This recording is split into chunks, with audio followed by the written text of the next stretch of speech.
Hi, this is Ruth Royal from Youth Pledge for Employers, and I'm really pleased to be here today with Sarah Manning, who's Managing Director of Secure Stores Nationwide. Hi, Sarah, lovely to see you. Hi.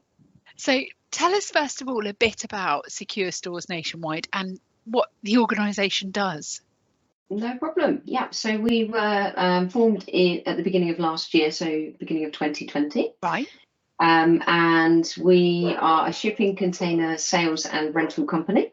We buy nationwide, so we have a network of storage locations where we store shipping containers, and then we collect them from there on lorries with mounted cranes and deliver them out to clients across the UK. Oh my gosh, that sounds quite complicated actually in terms of, because they are not tiny, are they? Those shipping containers, they are enormous. They are, yes, they can be very large. So the longest ones are the 40-foot containers, which are 12 meters long. So those are the sort of huge trucks that you see on the roads. And so what sort of different jobs do people do at Secure Stores Nationwide? Because I'm sure it takes quite a lot of logistics to get one from one place to another, and there's probably a lot of stuff wrapped around that. Yeah, so the journey actually starts in China. So we trade a lot in new containers, and they're manufactured for us in a factory, a container factory in China. Wow. So once they've been built, we essentially give them to a shipping line to use to reposition them to the UK, and they do that with sort of light boxed cargo and things inside. Right. Then they drop them back to us. We use third-party yards, so that does cut down on in terms of the actual bits and pieces that we need within our own team. So these yards are specialist yards that inspect them for us, clean them, check them over. So that's sort of the start of the journey, and then we receive an order from a client, and we dispatch the right type of equipment. But there is a lot to it. There's checking access and making sure that there's space for the truck, how they'll offload, and yeah, so there's quite a lot involved in terms of liaising with the customer to make sure that everything goes smoothly. And how do you sort of, and it's probably a really silly question, but how do you sort of get those orders? Who's involved with that bit of it? Yeah, so that would be salespeople, but so mainly actually myself. So since forming the business, that at the moment there's myself and we have a bookkeeper as well. Yeah. So we managed to do all of that and send out thousands of containers each year. Just the two of us, but we've expanded quite rapidly. So I think in the coming sort of months and years there'll be a need to strengthen the team and continue to grow. But the leads come from various places, so social media, the website, word of mouth. So it's an industry that I've worked in for the last 15 years. So I've got various contacts and things from my time in that industry. I was going to say, what made you think, I know what I'm going to do? I'm going to set up this business. What made you sort of do that? Well, it was a big accident. No, it's an accident getting into the industry, I should say. So I think it's always hard when you start out. I was studying for a degree at the University of Liverpool in criminology and sociology, and after the first year, I felt a little bit unsure about what I was actually going to do with that qualification. So I decided to leave university and get into the workplace. And I think sometimes that's the thing. It's not necessarily what you have on paper. It can be building that experience and being in the right environment. So I essentially took a sales role in a small shipping container company locally in Suffolk, and but grew with that business and eventually ended up running the business, and I was made a director and so on. So yeah, just goes to show that anything's possible. Oh, completely. And I always think that sales people have quite a special set of skills.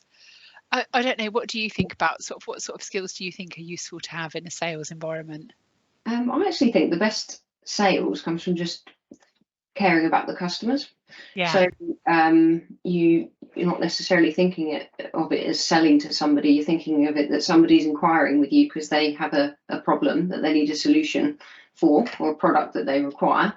So it's really just guiding them on that process and matching the appropriate product and asking questions and finding out what they need, So I think it's something that can definitely be learned if you have, and it's all attitude, positivity, helpfulness, friendliness, all of those things, and then I think the rest follows, and the customers are happy if you can deliver all of that and look after them. Then do you think you need to be sort of confident as well to have conversations with people that perhaps you don't know? You do, but that again, that comes with time. I can sure my first day in sales many years ago, I was probably petrified of answering the phone. What was I going to say, because I didn't know all the answers. But actually, people are very understanding, and you can, if you don't know the answer to something, you can say, I don't know, it's my first day, I'll find out and I will call you back. I think you're right. People appreciate the honesty, don't they, when you start out doing something. And I think you touched on a really interesting point there, because I think for sales, you need really good listening skills. And I think you mentioned that, didn't you? Yeah, I think listening to what the client needs and making sure that you recommend something that's appropriate for that. That's the best fit, I guess. Oh yeah, I'm sure that's true, and it's just so interesting that you have gone into this environment, because probably from an outside perspective, is it typically a male-dominated environment, just out of interest, or is it not? I'm going to ask that. Yes, it is very much so. But again, I think that your credibility perhaps comes with time and experience. So if you if you don't know the answer to something, if you're proactive and you make the effort to find out and build up your knowledge, nobody starts knowing loads and loads, do they? It's all a learning process. So the more you can find out and learn, and I think if you treat people well, whether they're customers, suppliers, whatever they may be, then respect is earned, I suppose, over time. Oh, I think that's so true. And so how does that work in terms of then getting the containers to where they need to be? Do you have like a network of sort of self-employed people, or do you use like a courier service? So we have a number of partners that we work with, who, in our opinion, are the best that are out there. Reliable, good quality cranes on their lorries, friendly drivers, because at the end of the day, they're sort of the front face of the business. As they're delivering a container, they might be another company, but they are representing your business. So we have those dotted across the country, and we use them obviously day in, day out to deliver the containers. And what does a typical, and it might not be that there's such a thing as a typical day, but what does a day in the life of, Sarah, managing director, look like? Give us an example of what your typical day might be. So usually first thing in the day, I'm often liaising with China because of the time difference. So do you have to get up at an early time? I'm quite an early riser anyway, so early mornings suit me well, and sometimes it's easier just to start a bit earlier, because you can then perhaps ask a question and get the answer within our day before they finish for the day. So that might be sort of keeping tabs on production or shipping and what's going on in China and what's on the way. Then there'll usually be an inbox full of container movements, things that have come in and out of various places in the country, and I log on to our internal piece of software that we use for track of the fleet and so on, and then dealing with customer inquiries, and the phone rings, so you might get interrupted at any moment and need to switch tasks quite quickly. Oh, so I think that's such a thing that is so important, isn't it, to be able to do, is to be able to move from one thing to another. And do you sometimes have to find solutions to problems sort of unexpectedly or at short notice? Yes, absolutely. So I think sometimes a client will ring you up. I had one just this week, somebody who is moving house. They're actually building a new build property. They need somewhere. They're moving out of their house into a static caravan. Right. It's a 4-bed house. They're moving next Saturday, and they need 2 containers in a rush to put their furniture in. So they had obviously forgotten about sort of getting organised on that front. So I think I had the inquiry on Friday afternoon. On Monday we delivered the first container, and then we're actually going on Saturday morning to deliver the second one. But that involved quite a lot of shuffling around of things because availability is usually a little bit longer than that. But that's really we made impressive. it happen. Does that also, do you think that maybe you also, do you almost have to sort of negotiate with people to get things done?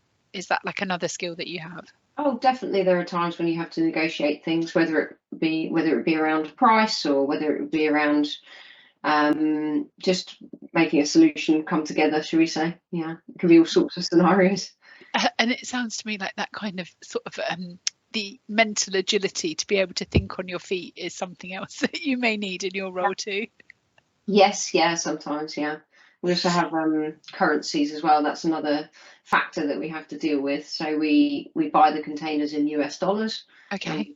In pounds. So we're always watching the exchange rates and trying to buy our currency at the right time. Oh wow, that's another layer that I just hadn't thought of.